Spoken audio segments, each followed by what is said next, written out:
Electricast. Hey, it's Paris. You know I love sparkly things, right? Like stars. Duh. And thanks to Hilton and AutoCamp, I just slept under them.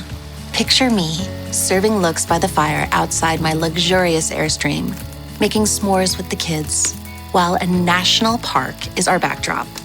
The great outdoors meets Hilton hospitality. That's hot. Explore all the new ways to stay at Hilton.com. Hilton for the stay. With a major selection of the looks your kiddos love starting at just $4 in the Walmart app, a new school year means a stylish new them. Who knew? Find skater skirts and Crocs that say, I'm casual but cool.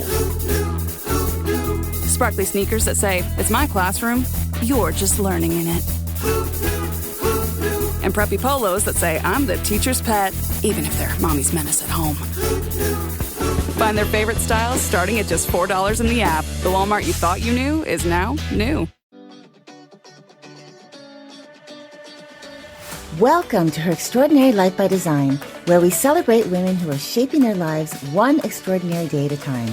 I'm your host, Leslie Gaudet, self-care coach for women who are ready to make self-care a priority to support them in life and business.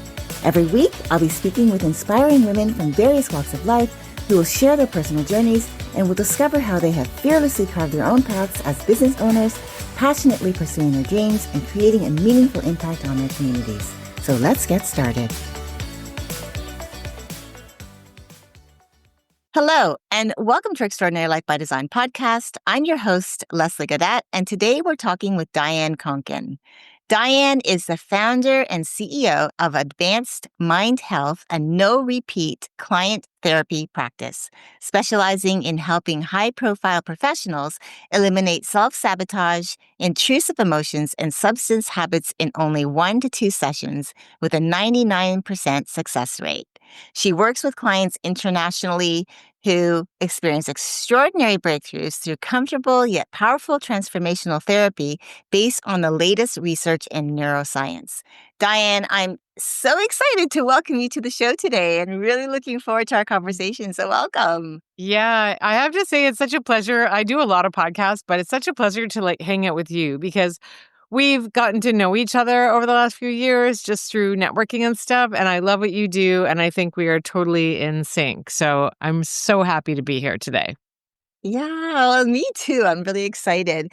I really want to talk about first the beginning, though, because I know what you do, I feel is really cool, especially when you have such a high percentage of a success rate in 1 to 2 sessions, which I can probably say from just talking to other people that when they go to therapy, it's more than 1 or 2 sessions. So I love the fact that you're taking this idea and using it to really help your clients, break through those self-sabotaging moments and those deep emotional blocks in just 1 to 2 sessions. But before we go deeper into that, I want to know if you could just take us back a little bit to what led you to go into this field and what inspired you to lean into this accelerated approach to emotional healing. Yeah, absolutely. Well, it actually started when I was Googling therapy for myself, mostly because I went to one talk therapy session. This was all to do with my husband's passing. And I knew he was sick for a while and I was caregiver for a long time and he was 17 years older than me. But when he passed, I did feel a freedom of, wow, now, I was 47 at the time and I'm like, I finally get to do what I want and I don't have to check in with anybody or worry about anybody. But after a couple of years, that's when the grief started to drop in. And I tried to manage it myself for a while.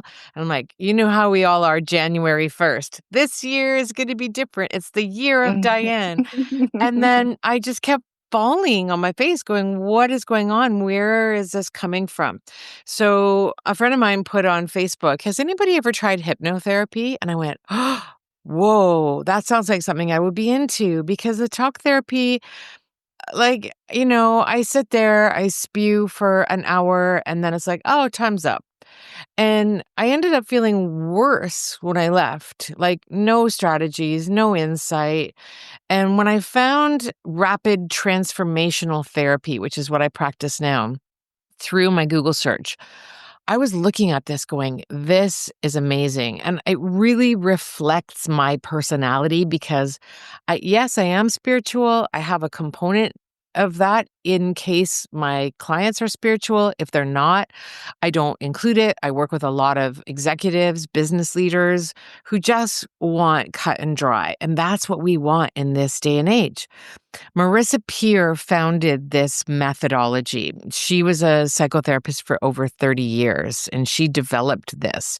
It's a combination of very powerful psychotherapy tools, upgraded CBT, NLP, but also some standalone tools, which she developed just through her knowledge and working with clients that are like people just go, wow, wow, like through the whole session when they really uncover the root cause of their issues, whatever that be, whether it be kind of nagging, well, I don't know if I want to go to that event, like be like a bit apprehensive about putting yourself out there, especially for business owners, right? Or even if it's for like social anxiety or anxiety you've dealt with for years that I've helped people in one session. Because when you find the root cause, which is what this therapy is like number one leader at, it's award winning. When you uncover the root cause, which is where I start with my clients, then it becomes so much more powerful because understanding really allows you to kind of go, okay, now that we have this, now then I take them through the next 90 minutes, just breaking that down and questioning that belief, right? Because the way we think, act, and feel is 95 to 97% driven by our subconscious minds. And when I was first starting my practice years ago, just the word mindset was coming into social media or LinkedIn or whatnot. But Mhm. now you hear all over the place, reprogram your mind, rewire your thinking. And so people are starting to learn, and this really is the future of therapy. It's not uncomfortable. You don't have to hash out old trauma. You don't even have to speak of it because your mind might not, want that to happen, and that's okay. But we deal with the emotions, the symptoms, the results of what it's giving you. And then we figure out where is that coming from. And once we have that, then it's really easy to break down. And once it's dissolved, then we can start installing the new stuff, right? Like you can't plant a garden without, or cut a weed off without expecting it to grow back. And so this method of therapy, it's like very liberating. My clients finish a session and they're like, wow, I feel different. I feel lighter. I feel like a weight has come off of me. And, the way we think, act, and feel, which is driven by our subconscious minds, like I said, this method is a combination of psychotherapy and hypnotherapy. And when we're in hypnosis, which is very just a light state of relaxation, even, right? Some people get a bit weirded out about it, but it's not a mind control thing. It's just you relaxing. It's like listening to a guided meditation because when your body is relaxed, your mind opens up and becomes much more receptive and accessible. And people are surprised by what they discover. And they're also surprised by how quickly they can shift because once the session is done, I leave them with a 15 to 18-minute audio that is personalized. It is everything that is all about them, what they want to do, how they want to move forward, how they want to see themselves. And they listen to that for 28 days. And that creates the new thought patterns where now that you've done the work of dissolving why your mind was resisting you to move forward, now it's accepting. It's like, okay, if you don't want me to believe that, what do you want me to believe? And then it starts to absorb. Okay, it's like learning the words to a song. Our mind learns by repetition. So sorry, that's a really long answer to Yeah, how no. I've found this, but I'm just so passionate about this work because I don't even like sorry, I have to admit this. I'm not a fan of learning new things, right? I have to kind of use self-talk to get myself through that. But as soon as I started watching the videos of this program and doing the training with it and listening to Marissa speak, I was riveted. I was like, oh my God. And that's how I healed myself, simply by learning the principles of the mind, how it works. And that's how I help people now and what I speak on. So I'm really excited to Yeah. spread this. I love that. And actually, one of the things I wanted to talk to you about for high achieving women, I find that we procrastinate. Sometimes we overthink our every move. We react in ways we don't always understand. And I'm including myself in that because I know that, being a high achiever, always, goal oriented, new opportunity, new idea driven. And so, what I would like to uncover, unpack with you is, can you break down how self sabotage works in the brain and why it can be so persistent, even for women who are actively doing the work to grow and heal? Yeah, absolutely. Well, and you hit on a few key points there, because it's like I'm doing this, but I don't understand why, right? Like clients have come to me, who are successful. They're like, I have this great business. I want to grow it. I want to start doing live videos. But every time I think about turning the camera on, she's like, look, even talking about it, there's tears coming down. Like my eyes are welling up and anxiety is setting in my body. And she goes, there's no reason for that. I know I'm articulate. I know I communicate well. I know I'm an expert in what I'm talking at, but my mind simply won't let me do it. And I remind these people that, the causes are hidden. Like we say, some people, like you just said, we don't understand why. Like, where is this coming from? Am I not journaling enough? Am I not doing this enough? Is my sleep poor? Like, as women, we want the answers. But also, it's hard to ask for help because we think it's a weakness, right? But if you wanted to get in shape, you would have no problem hiring a personal trainer, right? I am your personal trainer for your mind, because the reason we don't understand it is because all of these beliefs are hidden. Our subconscious mind is not accessible to us unless we're being asked the right questions and unless we're in a very relaxed state. Like I could never find out my own reason. I mean, maybe I could like put myself in a relaxed state and then just do some probing and exploring. And, sometimes we say, talk to your mind, right? But when you have a guide who is experienced, knows how the way the mind works, knows back doors in case nothing is coming up, all of that stuff, you really start to uncover what's going on. So it's hidden. That's number one, why we don't understand. Number two, our subconscious minds are formed mostly between the ages of 0 and 7. This is where we learn as toddlers how to navigate the world. And not only that, but we start learning our own identities, right? And all children are born with needs, the need to feel loved and safe and connected and important. And when those needs aren't met, we walk around as women falling for the first guy who says, oh, baby, I love you, right? Even though he could be toxic. This is why, even as women, we say, why does she keep going back to this guy? Because she has a need for love that has never been met. So as adults, we walk around going, will you fill my need? Will you fill my need? Will you fill my need? We always, and you see this in social media like crazy. Everybody is looking for external validation. All the young girls want to be pop stars now. We want the adoring fans. We want admiration from outside of us. And it's mainly because we don't value ourselves. So we look for something to validate that, right? And yeah, that's nice, but you attract that. You attract that validation once you believe that you, number one, are worthy of it, right? and you own the value that you have. Like, no baby is born with an addiction or with depression, right? We develop those symptoms, those traits, I call addiction a tumor, just like cancer. It's like something that grows in us. And there's reasons why our mind does that. And there's a few of them, right? Our mind is wired to move us away from pain and drive us towards pleasure.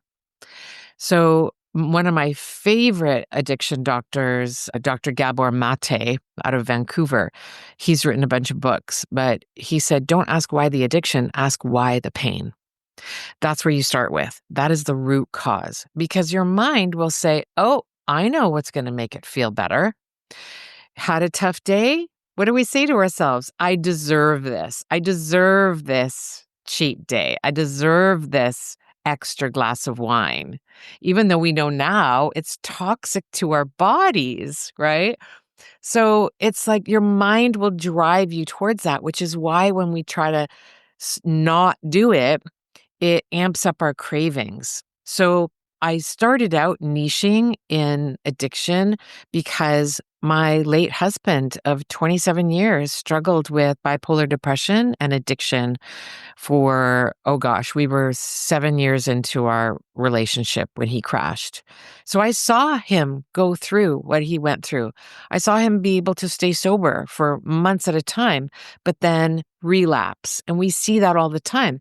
But whether it's alcohol or drugs or shopping or anything, or even losing our confidence as women as we grow older, like my clients say to me, well, when I was in my 20s, I had no problem. I felt great. I had so many friends. I would go out all the time. I was the center of attention. I had tons of confidence. But as I age, I'm losing it. And I feel like I'm losing myself.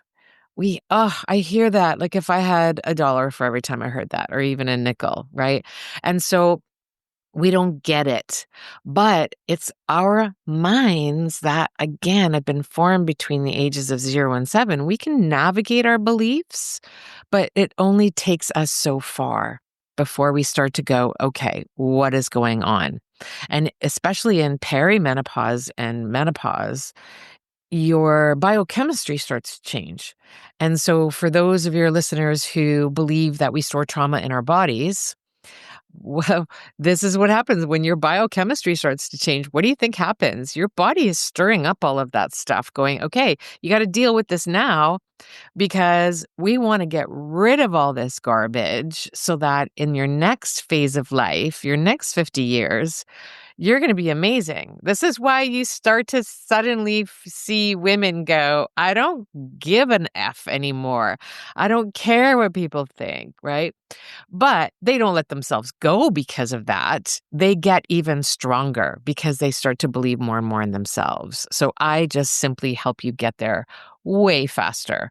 I say I'm not a therapist, probably the only one who won't say, go and walk in nature and drink more water and do yoga, which are great, but those are all things that take care of the symptoms. So I help my clients get there faster.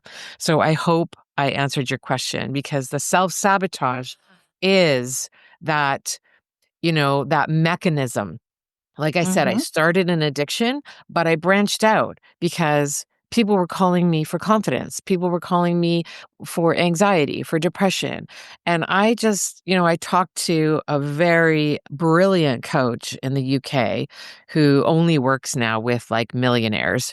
And she's like, umbrella it, call it self-sabotage, because it's all of that.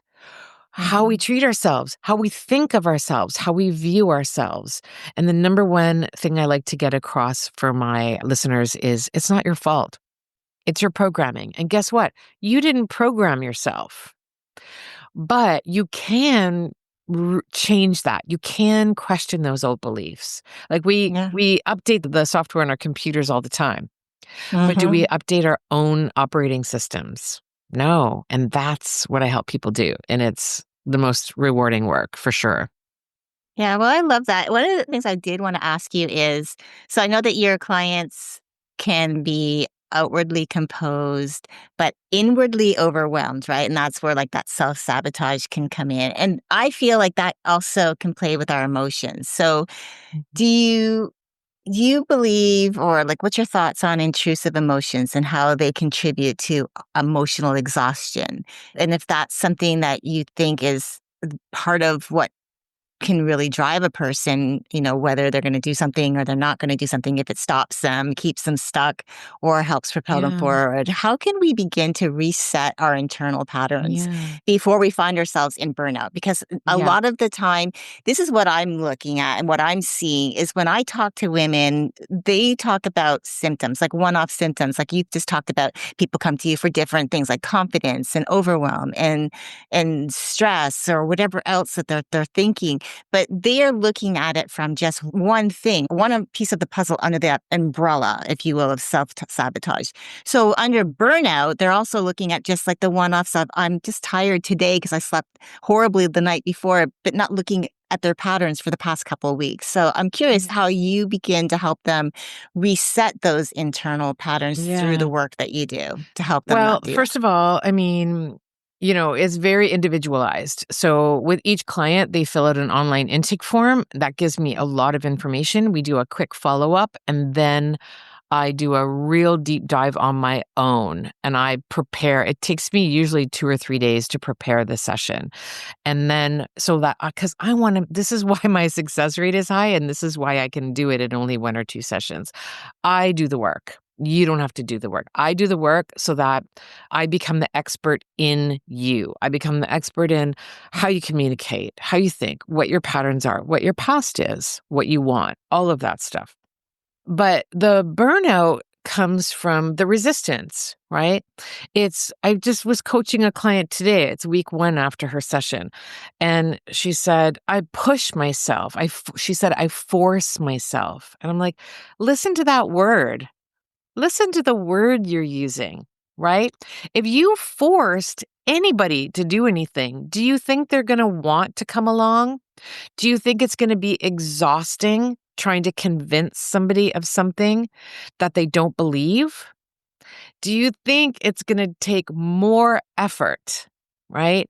It's like trying to change somebody's political views who has Mhm. been Yeah. that, stance forever. You can talk till you're blue in the face, and you can burn yourself out trying to do it, and the dial doesn't move. And when the dial doesn't move, you feel like a failure, right? And I know this from living with an alcoholic for 20 years because it starts to mess with your own thinking. This is why there's groups like Al-Anon where you feel helpless. And it's called learned helplessness. I had it as a child when I would watch my parents fight or my dad be abusive to my mom. And there's nothing I can do. I want to help, but I can't help. It's learned helplessness, right? But also that the exhaustion comes from the resistance of your mind. Because if you want to do something, that's your conscious thinking. That's writing down your goals, right? Going, this is what I want to do this quarter, or this is what I want to do this year, or this is what I want to do this week. And then your mind goes, yeah, nice try. But I like our old pattern because it's safe and it's familiar. We've been doing this old pattern for years. It's like an old person saying, but that's the way we've always done it, right? That's your mind. Your mind is like a parent. It doesn't want you to like travel or do risky things or step out of your comfort zone. But if you if you figure out why it's doing that, which is what I help my clients do, again, it's like a game changer. You can breathe. You just drop all the stuff that wasn't yours to begin with. No child is born with a tainted self-belief or self-doubt. It's like, look, Ma, right? Look what I can do. Mommy, look what I can do, right? Yeah. It's only later where we start being told, oh, you're not as good as your sister. Why can't you be like this person? Your grades suck. You have to do this. And why do you think public speaking is the number one fear in the world? They say people would rather go, to their own funerals than stand up on stage and talk? Because our mind is telling us, again, here's some rules, that there is a risk of being rejected. Our minds are stuck in the Stone Age, right? And I'm just going to sort of do a little sidetrack on this so that people understand what your mind is thinking and why it's not your fault, how you can't push through.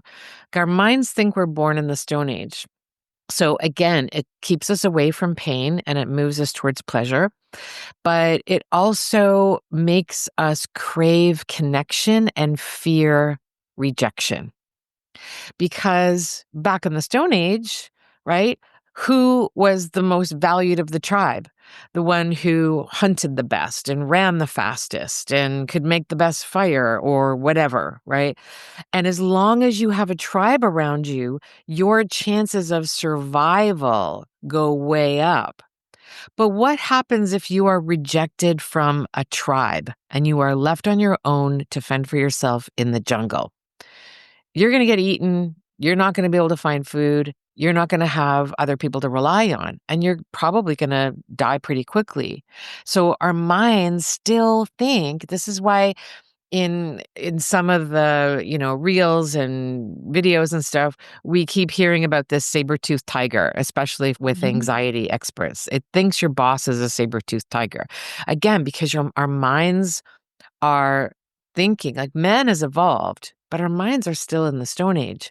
However, now that we are so smart and we know how our minds work, we can just get in there and change our habits and our patterns. And we know how now. And it's only been in the last, I say recently, like in the last 10 or 15 years, that the neuroscience, once they found out that our brains can change and learn new things, and there's this thing called neuroplasticity, right?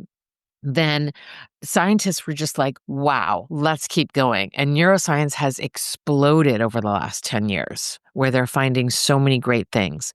So this is the power we have. Our minds do the driving, yes, but we have the power to tell it where to go. And we don't have to live in our patterns of our old past or our patterns of expectations, which is a huge one for women, right? Like, I'm in my 50s. I grew up in the era of, I'll give you something to cry about, and what will the neighbors think? So we have this whole generation of women who are afraid to show emotion and afraid of judgment, right? Like, I could never do that. What would people think? Like, right? And you're nodding your head. Like, people, every time I say this to my client, they're like, oh my God, you hit it right there. So you have the power to change your patterns. I say your mind does the driving, but we have the power to tell it where to go. You wouldn't get in the back of an Uber and just expect the driver to take you to your destination. You have to say, this is where I'm going, and this is how I want to get there. And then it becomes much easier, because the number one job of the mind is to help you survive. But the number one rule of the mind is it will always, always, always follow exactly what it thinks you want, right? So we remove the root cause, we question those beliefs, we get rid of that past self-perception, and we install what you want. And you can do this simply through self-talk. Eliminate the negative words out of your vocabulary. Like, that was a hard one for me years ago. Like, I'd leave my house and forget my keys to lock the door. And what's the first thing I say? Oh, that was stupid. Like, no, it's not stupid. Like, this client I was talking to this morning, she said, oh, I'm pushing through. I'm forcing myself. I'm really hard on myself. I said, do you deserve to be treated with kindness? And she's like, yeah. I said, how were you treated your whole life? She's like, not with kindness. I'm like, are you treating yourself the way you've been treated? She's like, oh my God. Right? Yeah. So treat yourself the way you want to be treated, the way you deserved to be treated as a child before you started forming all these beliefs? Yeah. I love how you brought that in too, because it's like, if you don't like what's on the television, well, back in the day, you had to get up and turn the dial. No, you just use the remote control. But it's just changing the channel. It's just deciding like, okay, well, I don't like Yeah. that. It Yeah. sounds so simple, yet again, it can feel really super hard because our nervous system wants Yeah. us to respond in ways that's gonna make us feel safe. So, like, our brain's gonna say, "Okay, Mhm. I can see how you're feeling, and I'm gonna do everything in my power to make sure that you do this so that you stay safe." Yeah. So I love that, Yeah, and you it's a know? skill, right, Leslie? Like when again, Dr. Joe Dispenza, I'm a huge fan of his. Watch his stuff on YouTube. He gets really sciencey, which I don't do because I'm not a neuroscientist, but I'm a neuroscience geek. And he says when those negative thoughts bubble up, right? They're not what we want to think. These are thoughts Mhm. coming from our subconscious mind. These are thoughts bubbling up, negative thoughts. Oh, you're too fat. Oh, you're too this. You're too old. You'll never be able to do that. You're not smart enough. All of these things start bubbling up. That's the self-sabotage, right? But we feel like we have to be submissive to them because that's how we were spoken to sometimes as children. Mhm. And we had no authority. We had no power. We had no options to challenge that authority. But now we can go, wait a second. Why are you giving me these thoughts? I talk to my mind all the time. Why are you telling me this? That is completely unhelpful, right? Because what I really believe is this. I believe come so far. Look at this amazing practice I've built. Look at how, I feel about myself now. Look at how I care for myself now, thanks to you. Look at all of these things that I want in my life, and I just know I can do them. I feel it and I do them because I know I can. You can talk to your mind and flip it, but it takes skill to become an observer of your thoughts and not just sink into them. But when you sink into them and you buy back into them, your mind goes, aha, see, I was right. I keep giving you this thought over and over because your mind loves patterns, loves patterns. And once starts giving you the pattern again and you don't challenge it, it goes, see, I was right. This is good. Okay, I'm going to give this to you tomorrow too. And the next time an event comes up and the next time an opportunity comes up, I'll be right here. I'm your best friend. But you can kind of go, no, that's Mhm. not how I want to think anymore. So it's very powerful stuff. I love that. One of the things you talked about earlier when we first started was about how we don't have to relive the actual pain of our past, that we can actually just Yeah. shift that in however that is you guide them. So Yeah. my question for you is like, what shifts for that person when they realize they don't actually have to relive the pain to Yeah. heal from it? Yeah. Well, again, this is an experience happening in a state of hypnosis. So, what that means is it's a sleep of the nervous system, okay? Which means your critical thinking conscious mind. So, your critical thinking conscious mind begins to drift away and your subconscious mind begins to open up. And when that happens, it's like watching a movie, right? I'll say to my clients, like, let's go back to the cause, the reason, and the root of why your mind is bought into this belief. Take me back to that moment because we all have images and memories burned into our minds, right? Around how we spend money, around food equaling love, around like, are we worthy of love? Or am I being ignored or dismissed? Because as children, we can't understand. Oh, we have busy working parents. We don't get that. We just think they're not paying attention to me, so I don't matter, right? So the client really shares the image or the memory that come up from them. Sometimes clients won't share anything and they'll say, I'm not seeing anything, which is perfectly fine. Sometimes they'll say, okay, say to your mind, it's okay to show me. I'm ready now. I want to understand this and it's not going to hurt me. I'm safe right now. So we talk to their mind. We get their mind to kind of feel better about showing them what it's holding on to, because it's clinging to something that's causing this resistance, the burnout, the exhaustion, all the stuff that we push through thinking, oh, can't stop, won't stop, right? We have this hustle Mhm. attitude and we feel proud of ourselves for pushing through. And it's like, no, no, no. So, but in the session, mostly they come up with the image, which helps both of us. But what we focus on is the feeling, the emotion, because our experiences as children, the first thing that happens is a feeling that we get from that negative experience. Feel that feeling long enough, it turns into what? A belief, right? And that's what the mind is clinging to, the belief. And it stays there forever. But the beautiful thing is they can be changed, right? Like Marissa says, you used to believe in Santa Claus. And when you grew up and went, wait a minute, there's no big fat guy in a red suit traveling around the world in 24 hours. Come on, right? Then you don't have to believe it anymore. And so basically, all you're doing is you're questioning your own beliefs about yourself and understanding where they came from.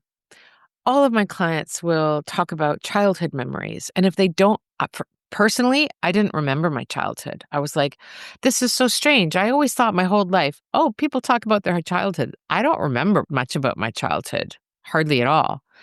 When I started doing RTT sessions, when I was learning it, we do, as students, you practice on each other. Whoa, floods of all this stuff started coming up.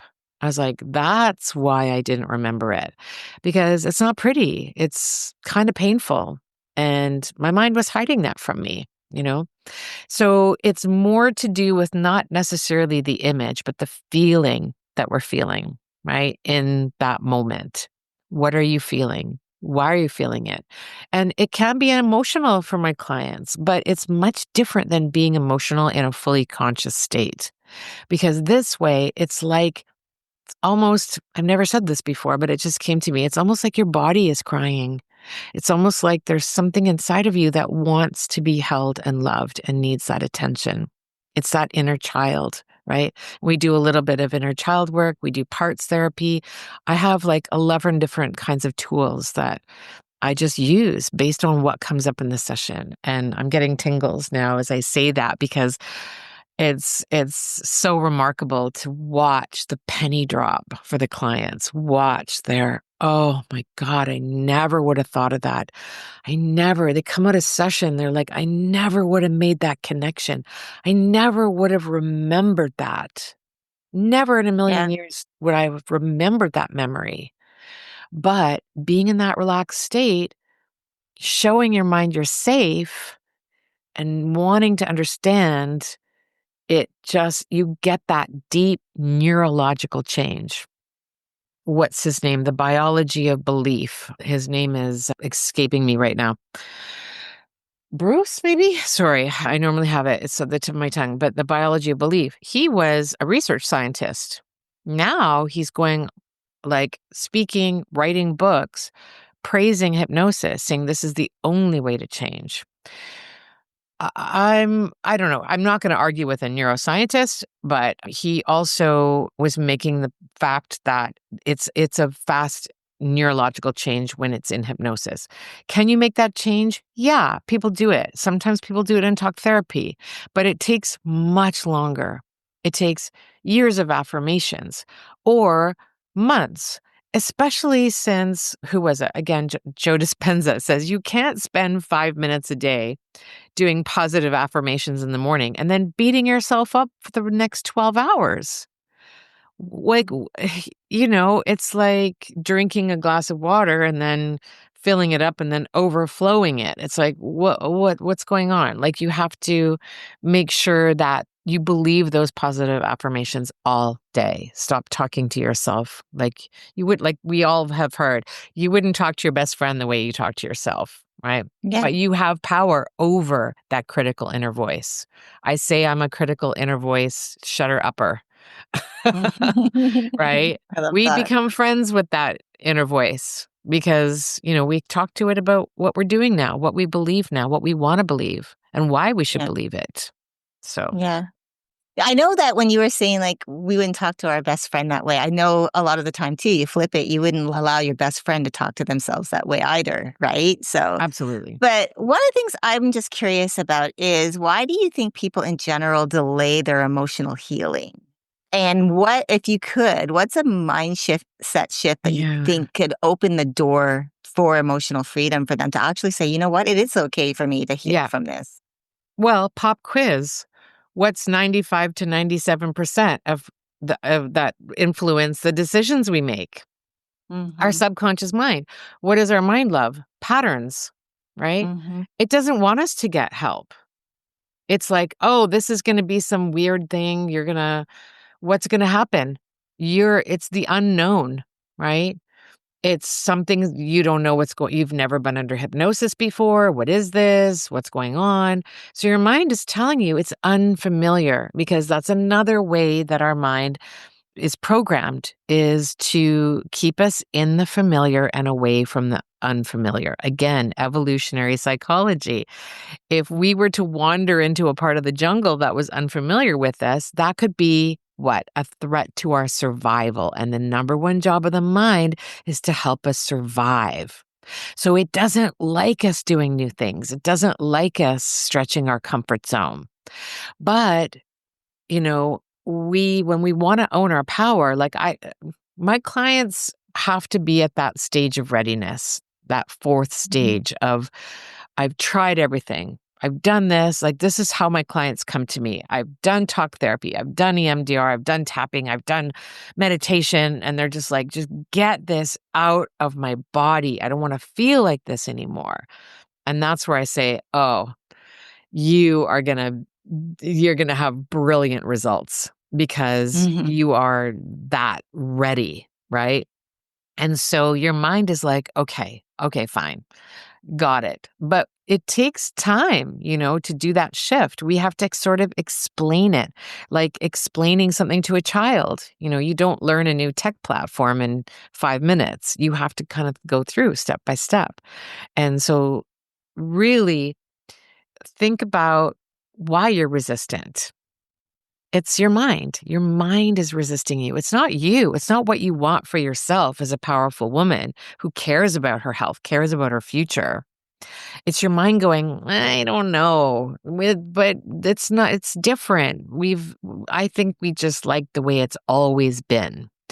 But you have the power to go, no, no, this is not working for me. So I'm going to go and hire a personal trainer for my mind now and get in shape. Does that make Yeah. sense? Yeah, absolutely. And people are afraid of change. I mean, that's just the thing. That's just normal. People are afraid of change Well, because they the aren't. change you don't know. They Well, aren't. Their minds are. But their that's mind, yes, their yeah, mind is afraid of change because their mind then no longer is in control, right? And I absolutely. think that's Yeah. the big piece. Okay, Yeah, and they give into right? that. They give into the Hmm. like, "Oh, yeah, you're right. Maybe it's not so great for me.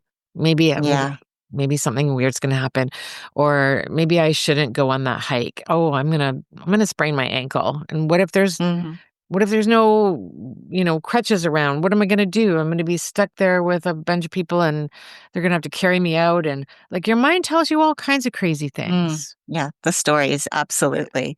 Well, final question. In your work with your clients, they've often described with you walking away from their sessions with that level of clarity they've never had before. So, with that being said, for the woman who's listening right now, who's holding everything together, but secretly she's feeling off track, what's a question that she could ask herself today that might lead her closer to that emotional freedom she seeks? And if she's Yeah. ready to release what no longer serves her, where can she start? Yeah. Start with your vocabulary, okay?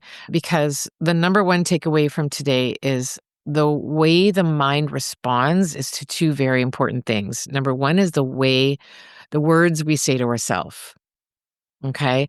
How you talk to yourself. Oh, that was stupid. Oh, I could never do that. We can't even take a compliment, ladies or gentlemen sometimes. It's like somebody says, "Oh, I like your dress." "Oh, this old thing? Oh, I bought it on sale." We immediately downplay it, right? So watch the language. You can say, "Thank you. Stop apologizing." right? Instead of saying, I'm sorry I'm late, saying, thank you for waiting. There's like such powerful language that you can switch. So listen to the words you're saying to yourself. Listen to what number one, what your mind is telling you, and then listen to what words you're saying to yourself. And the other way the mind really learns is through visualizations, because the way we feel about anything comes down to two things: the words we say to ourselves and the pictures we make in our head. Our visualizations. Your mind can't tell the difference between what's real and what's in your imagination. So if you have an event to go to that you're nervous about, right? You feel like that imposter syndrome is setting in, like, why me? How come I was picked? Why was I nominated for this award?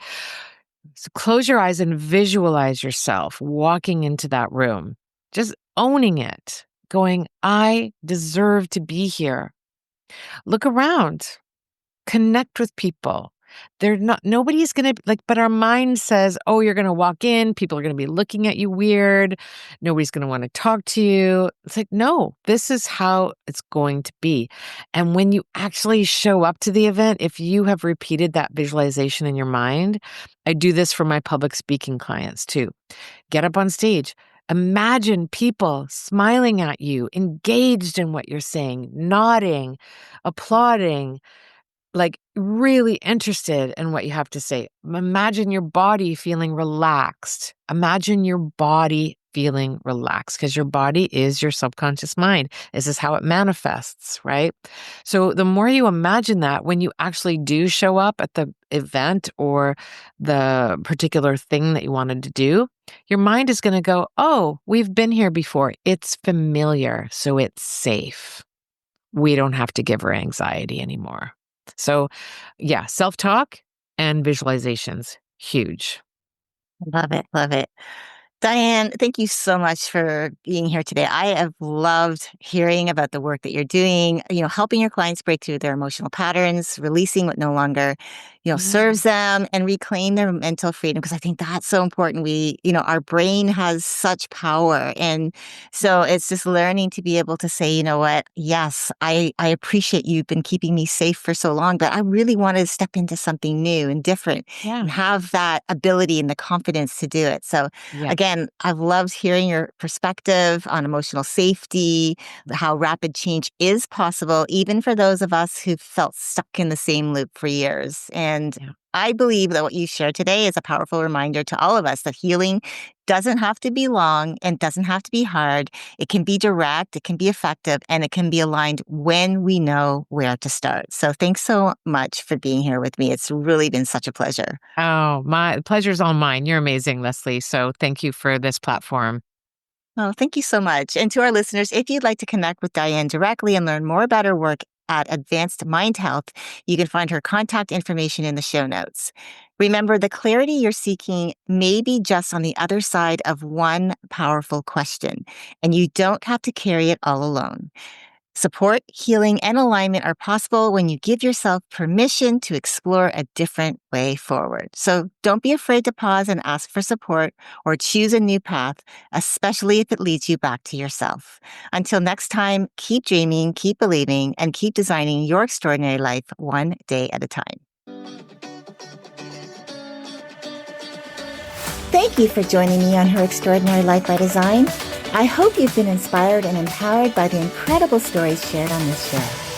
If you enjoyed this episode and the conversations we've had, I would greatly appreciate if you could take a moment to leave a review. Your feedback and support mean the world to me, and it will help others discover the podcast and join our empowering community. Remember to hit the subscribe button so you never miss an episode. Together, we can continue to learn from these amazing women, uncover their extraordinary journeys, and be motivated to create our own lives by design. Thank you again for tuning in. Until next time, stay empowered and keep shaping your extraordinary life one day at a time.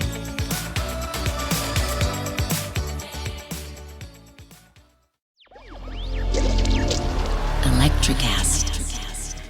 Welcome to the Candle Power Hour. Come with us backstage behind the scenes of show business spanning over 4 decades and bringing you the experiences that can only be told by the people who were there. Our guests are from the A-list, the F-list, and everyone in between. Get set for some of the most insane, hilarious, and inspiring stories you will ever hear. I'm Mercury. And I'm Diego. Your host for the Candle Power Hour.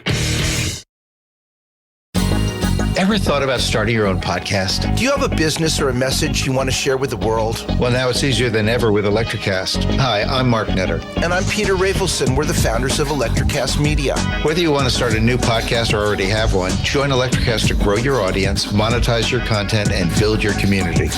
With our simple sign-up, you get free promotion, world-class analytics, premium ads, and personal support. Go to electricast.com and join our community today.